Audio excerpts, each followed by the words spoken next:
people are constantly raising the bar. Sacrifices need to be made. What would you guys say are your biggest weaknesses? You or your enemy right now?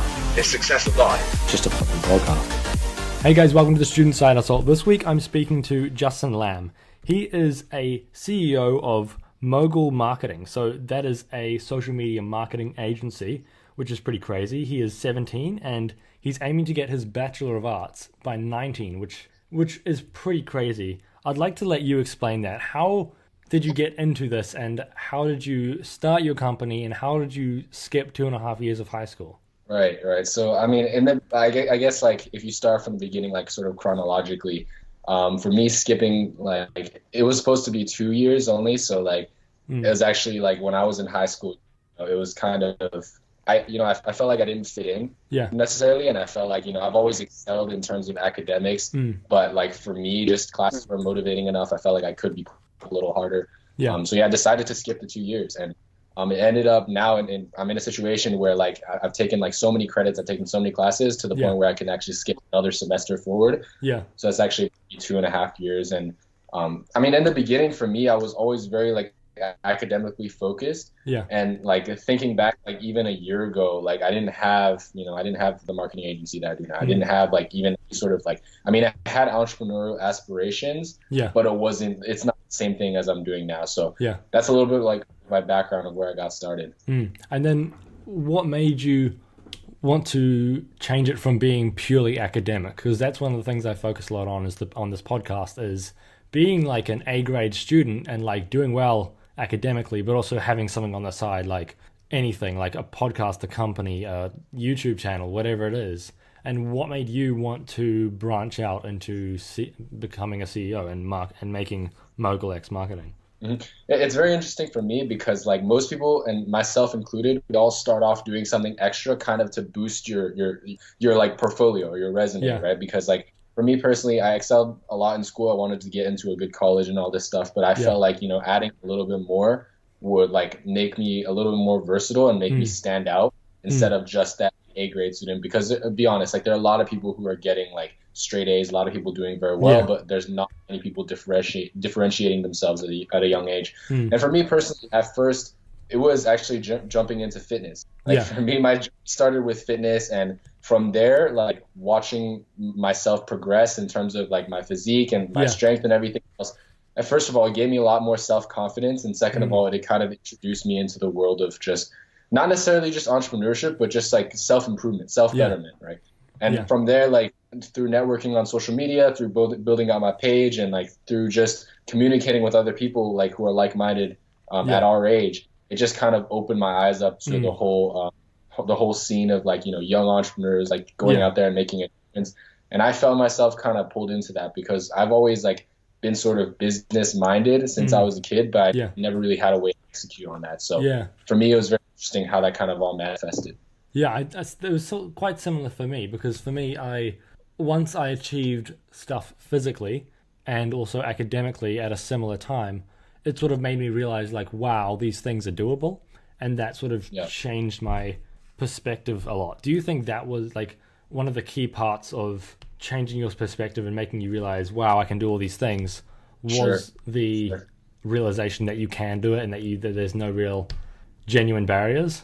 Yeah, for sure. Because I mean, just the fitness world in general, just getting into it has exposed me to like my own, I guess like my own, I don't want to say like lack of limitations, but like what I can achieve just on my own. Because with fitness is very tangible, like every day you put in, some days it might be a little off, but then like gradually you'll see like huge improvements like in your physique and your confidence, like how you're able to communicate with people, all this stuff, right? So for me, fitness just kind of built up my work ethic. It built up my patience a little bit, and that's kind of what opened the door into the business world for me.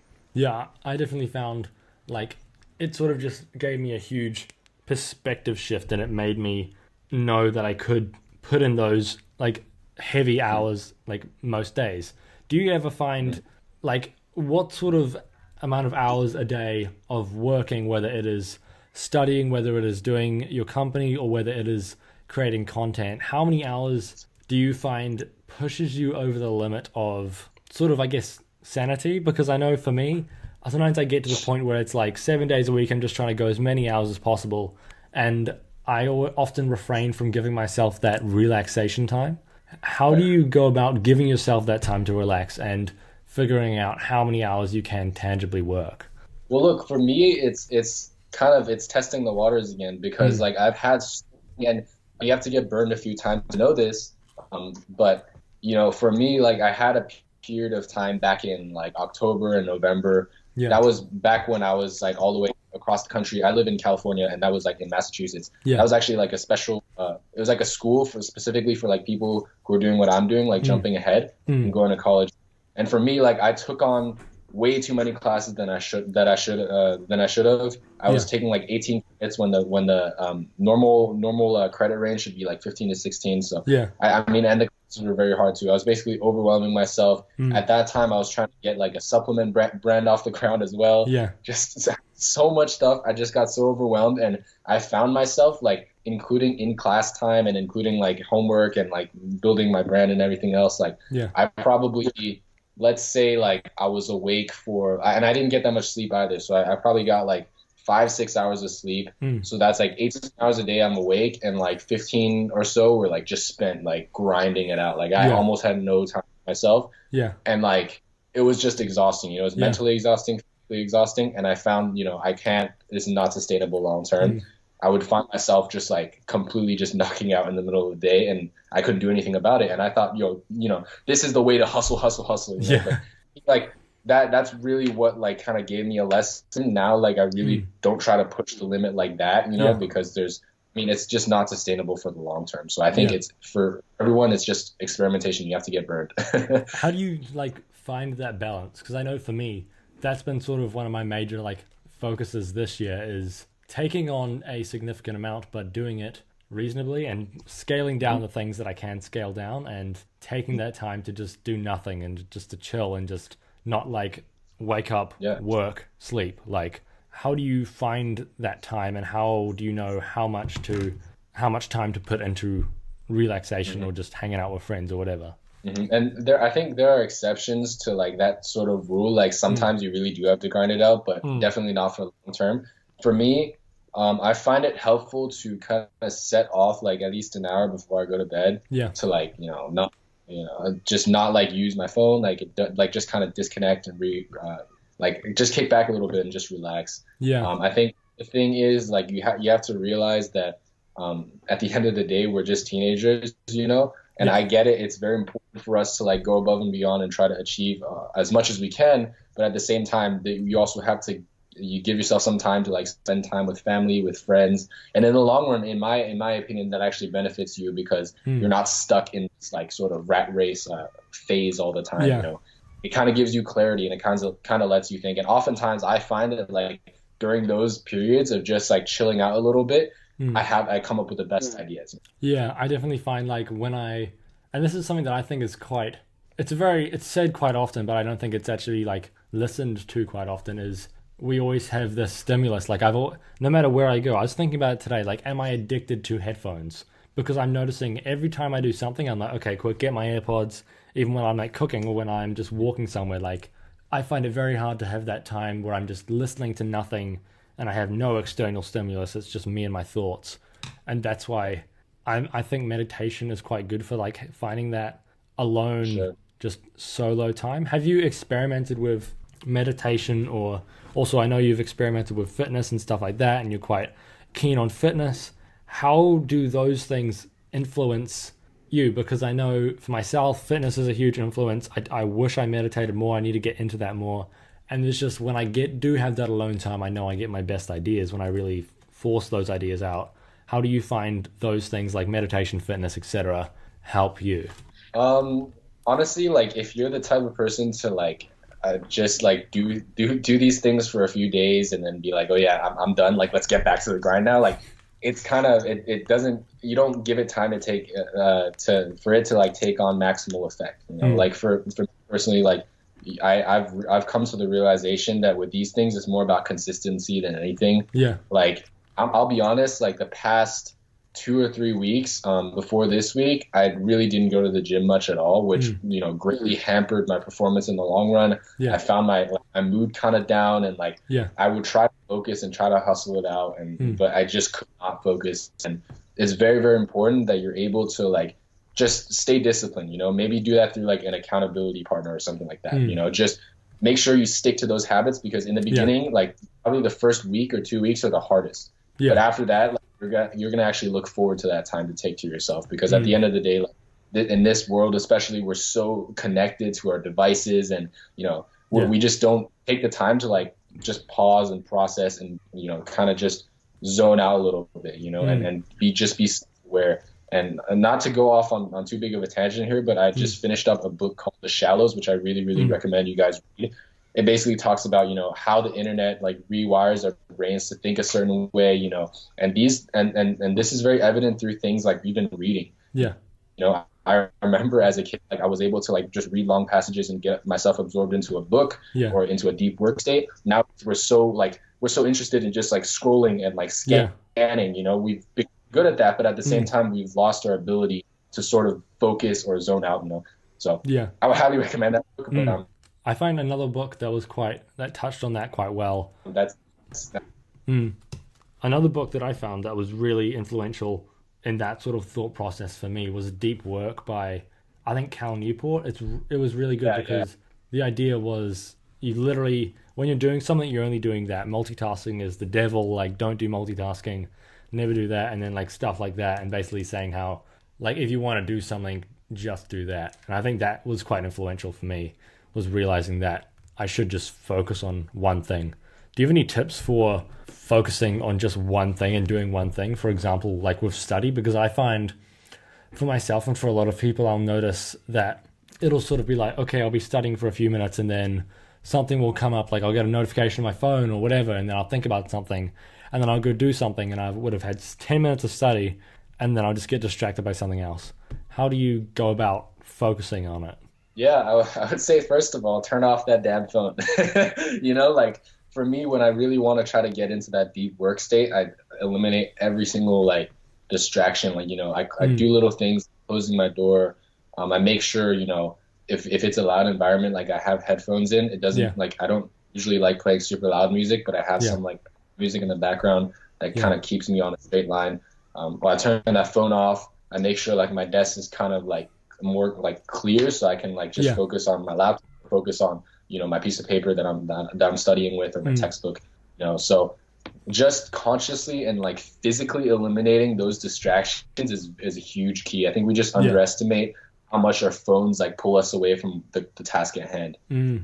What about when it comes to your favorite or what you think are the most effective methods of study? Because I've been quite interested in this recently, because I've been noticing a lot of people their only study will be copying notes, or it will be just sort of writing stuff down and basically just regurgitating what is on the lecture notes. And I'll find I've gotten to the point where I can copy down the lecture notes word for word, but completely zone out and not be thinking about the content at all.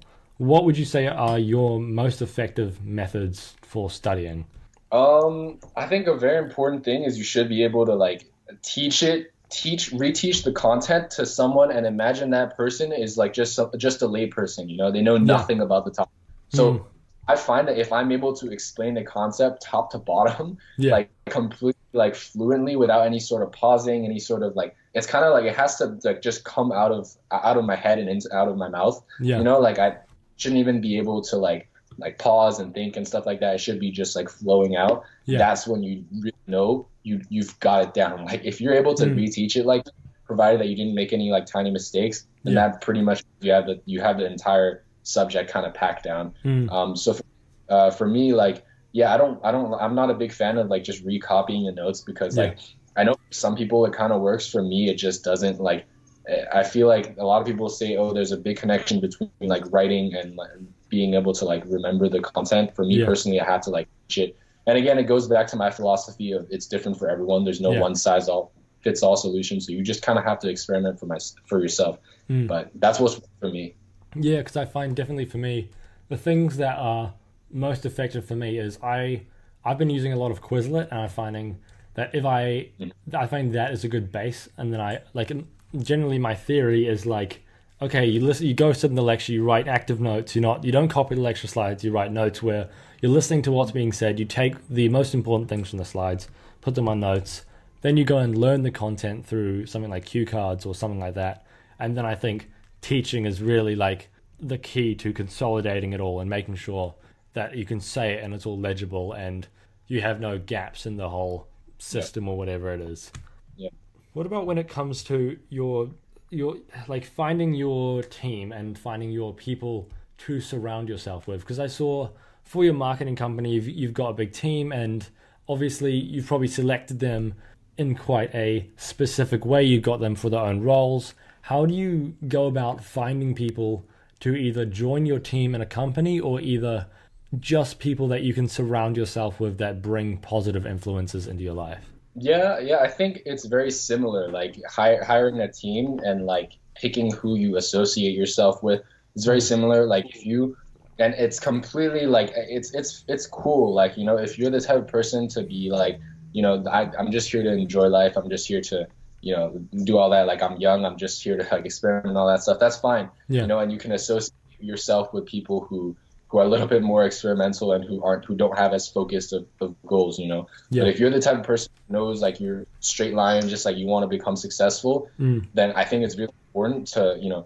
be very selective with who you put in your circle. And once in a while, you have to sort of evaluate who's in your circle.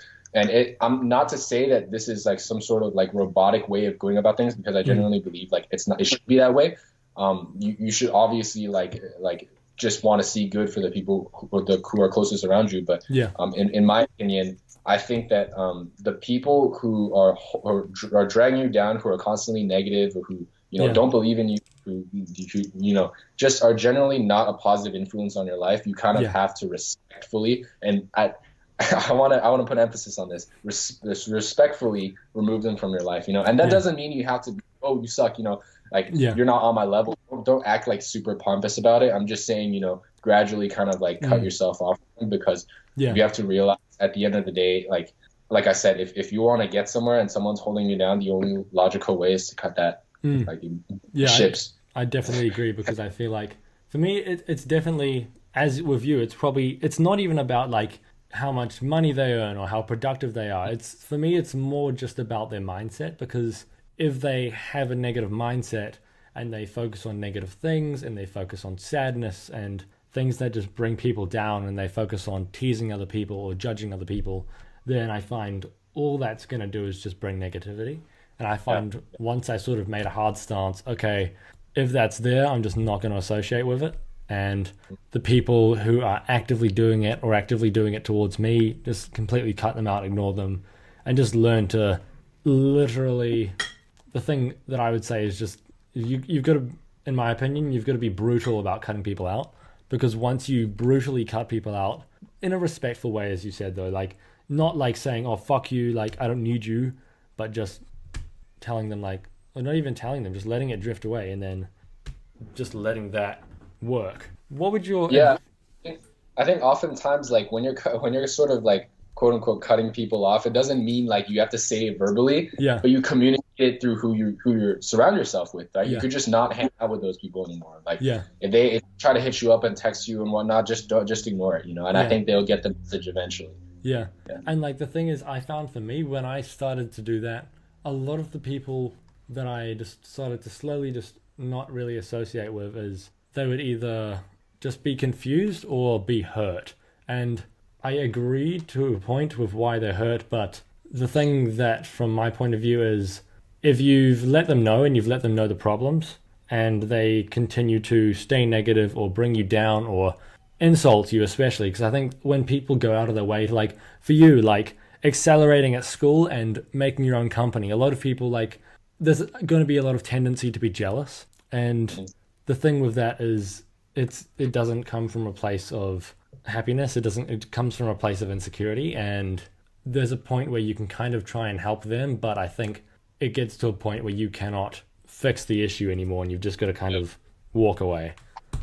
Yeah, and at the end of the day, it's your call. If that type of person normally is like, they're fine, normally let's say they're doing well, and it's just maybe at one point they like just kind of have like an off month, Yeah. or they're something happens to them and like they're kind of down at this point and they're Yeah. starting to fall into the zone of like negativity. Yeah. That's fine. You could try to bring those people back in and it's ultimately your call. But if they're doing this long term and Yeah. they just don't want you to help them, then that's when don't even waste your energy on them. Yeah, Just cut them. Like, don't try help, but also just if you don't try help and it's fine, cool. But if you just sort of walk away and they keep bringing it, then you've really just got to set up boundaries and just completely Right. walk away. What would be your sort of tips for starting a company? Because I know for some people that seems like such a scary thing, because it's like you need money or you need all these things. But I think once you sort of logically go through each step that you actually have to do, it becomes a lot simpler. Like, for example, my friend, he started a clothing company. I'm actually wearing a shirt right now. And he loves his clothing company.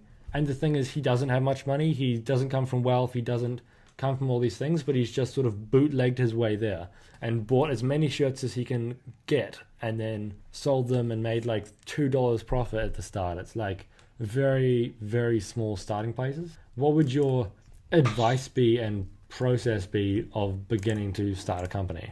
Yeah, I think the reason why most people are so scared in the beginning is like they don't know what to expect, and I get that because entrepreneurship in general is just constant.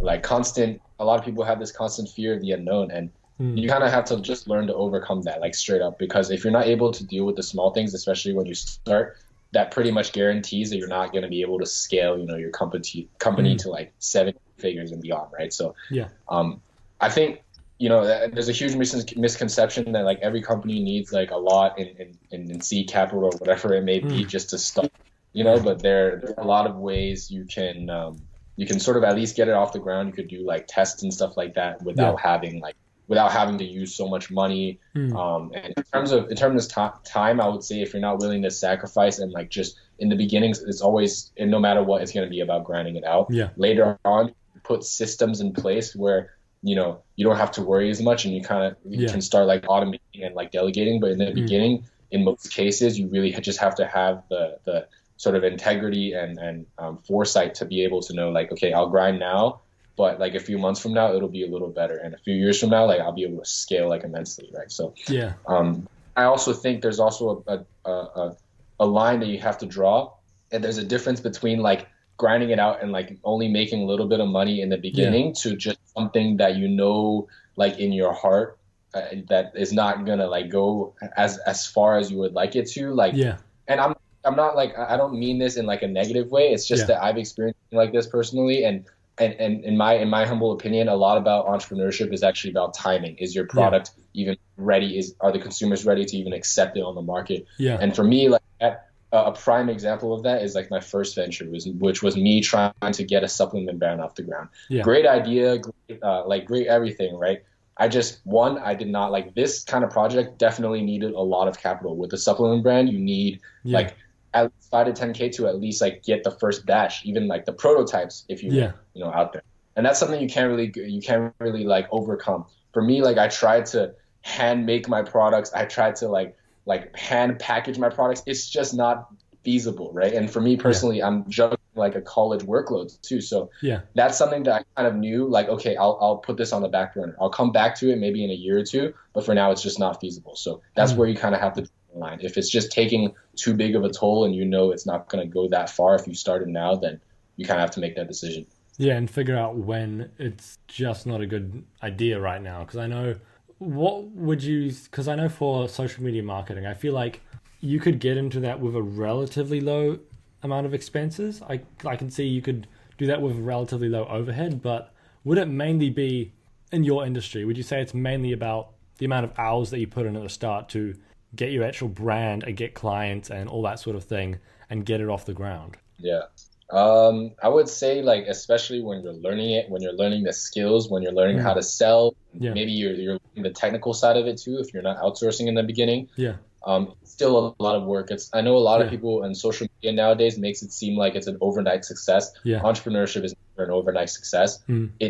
people have either hidden their countless hours of work in the beginning and Yeah. countless hours just putting money out there to educate themselves, Yeah. or they're just straight up BSing you, you know? Yeah. So I think in the beginning it's pretty unique in this industry because yes, I agree it doesn't take as much overhead as like starting a supplement brand, for example, but then again, it's still quite a bit of work. Yeah. Yeah.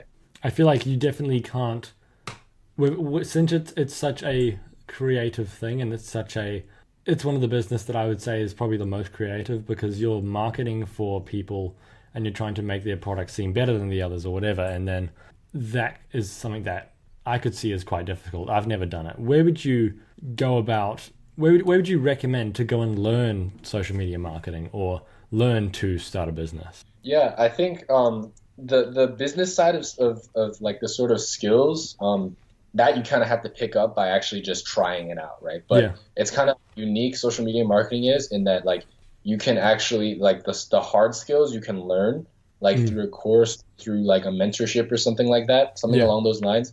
But the soft skills, you know, learning how to come across to a business owner when you're only a teenager, you know, learning how to walk in there with confidence, learning how to handle calls and like handle like if a client's like acting up or things like that, you have to experience it. But there are certain hard skills. Like if you're talking about like, for example, like my agency focuses mainly on paid traffic and social media management and growth. That stuff you can learn by just like either networking or finding mentorships or buying like courses, right? Because that's stuff that people like have knowledge about and they're saving you time because they have all the knowledge condensed into one place instead of just like going on a Google grind or whatever, right? So there are certain skills you can learn, but then the soft skills that are more pertinent to all businesses in general, you have to learn on your own. No, there's no classroom setting that you can learn it. What would be your main piece of advice for people looking to start a company at a young age? They're 16 to 20 years old. What would you recommend for them? Start smaller first. Take baby steps because a lot of people, they have this grand vision and I get it, you know, like you think like, and I completely agree with that. Like you're young, like you feel like you can really make a difference in the world. You think you have a different perspective, which you do, right? But I think oftentimes people get too caught up in the grand vision and they don't understand like you have to take it day by day. And there are certain things that come up in a business that you don't even know will come up. And you can't let that get to you, you know? So I would say take day by day, take the first step before even worrying about like 1,000 steps ahead. Don't even worry about that at that moment. So I think a good example is for me in my marketing agency, I see a lot of people who are like doing similar things that I'm doing, like also starting another marketing agency, and they focus on way too much on the big picture. They focus way too much on getting like a 100% like A grade sort of website. They focus on like the branding like crazy, you know, when they haven't even like secured the first client yet, or they haven't even gotten experience running Facebook ads, for example. So focus on the small things, take it step by step and day by day, and then eventually you'll build this sort of you'll build your vision no matter what. It's just how you look at it. And what would be your main piece of advice for the general millennial who just wants to be successful, be fulfilled, and create whatever their vision is in the world and make themselves happy through work? I would say the biggest thing is finding your why. And this sounds cliche, but for me, like even last year, even up to like a month or two ago, I didn't know what my why was. I didn't know why I wanted to do all this stuff. I just kind of felt this drive in me, and that helps you go to a certain point. But at some point, you have to start asking yourself, like, take some time off, like disconnect completely. Like I said, turn off your phone, turn off everything, put yourself, close your room door, and just take some time to think, like, what's my underlying like motivation for going at things as hard as I do? Because once you find that, that's when you're really able to utilize that and like help yourself push through even the most like toughest situations, the situations where you didn't even know you had the power to overcome, right? And this sounds a little bit like woo-woo, it sounds a little bit like out there, but I'm telling you, like, this stuff like is very, very important. And in the beginning, you'll think, you know, it's all about execution and grinding and hustling it out. But I found that people who sort of instill this mindset from the get-go of knowing themselves are the ones who go the furthest. Always. I find like I actually made a post today about self-awareness because I feel like if you stay closed-minded and you don't learn about things and you want to just stay in defense if someone says something to you, like, that can't be real, blah, blah, blah, no matter what it is, because it's very personal about like the different things that you believe in and all that kind of stuff. But I feel like it gets to a point when you have to take in everyone else's opinions, and you can throw the ones away that you think are truly rubbish for a logical reason. And I think you should take into account in some way everyone's perspective. That's why even like I try and read a lot of books just because, one, I quite enjoy them, and two, even if I hate the books, I still try and just take one thing from them and just really try and not waste that time.